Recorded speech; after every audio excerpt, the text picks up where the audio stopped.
జగన్‌కి భద్రత ఇవ్వాలా లేదా అన్న దాంట్లో ప్రభుత్వం స్పష్టంగా కనబడుతుంది. అంతమంది ఎస్పీలను పెట్టాం, ఇంతమంది పోలీసులు పెట్టాం అనే మాటలు తప్ప చేతల్లో చాలా నిర్లక్ష్యంగా ఉంటున్నారన్నది స్పష్టం.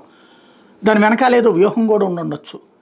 వాళ్ళే అసమర్థులు, లేకపోతే వాళ్ళ కంట్రోల్ ఉండదు, విచ్చలవిడి బ్యాచి అని ప్రజలకి చెప్పే ఉద్దేశం అయ్యి ఉండొచ్చు. చంద్రబాబు నాయుడు విషయంలో ఇట్లాంటి పని చేయలేదు జగన్మోహన్ రెడ్డి. చంద్రబాబు టూర్లన్నిటికీ కూడా సెక్యూరిటీ పర్ఫెక్ట్గానే ఇచ్చారు.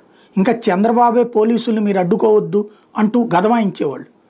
ఎవరైనా పోలీసులు అక్కడ ఆ రూప్ పార్టీగా పెట్టి కార్యకర్తల మీద పడకుండా అడ్డుకునే ప్రయత్నం చేస్తుంటే చంద్రబాబు వాళ్ళని మందలించి కార్యకర్తలు వెనకేసుకొచ్చిన సందర్భాలు.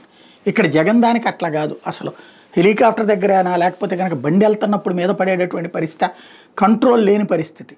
రేపు పొద్దున ఏదైనా జరిగితే కార్యకర్తల మీద తోసేయడానికి ప్రిపేర్ అవుతున్నారు. లేదా ఇప్పుడు ఈ వీడియోలన్నీ పెట్టేసేసి వాళ్ళ కార్యకర్తల కంట్రోల్ లేదని చెప్పడానికి ప్రయత్నిస్తున్నట్టే కనబడుతోంది.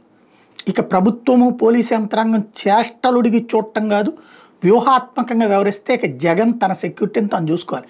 వాళ్ళ పార్టీ ప్లాన్ చేసుకోవాలి. రోప్ పార్టీ పక్కాగా ఉండాలి.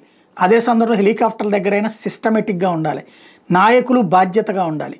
జగనే లేకపోతే అనేటటువంటిది అవతలోళ్ళ కోరిక. జగనే తమకు కావాలి అనుకున్నప్పుడు క్రమశిక్షణ పాటించాల్సి ఉంది. విచ్చలవిడితనం వల్ల ప్రయోజనం లేదు. కాబట్టి జాగ్రత్తగా ఆలోచించుకోవాల్సిన బాధ్యత ఆ పార్టీదే.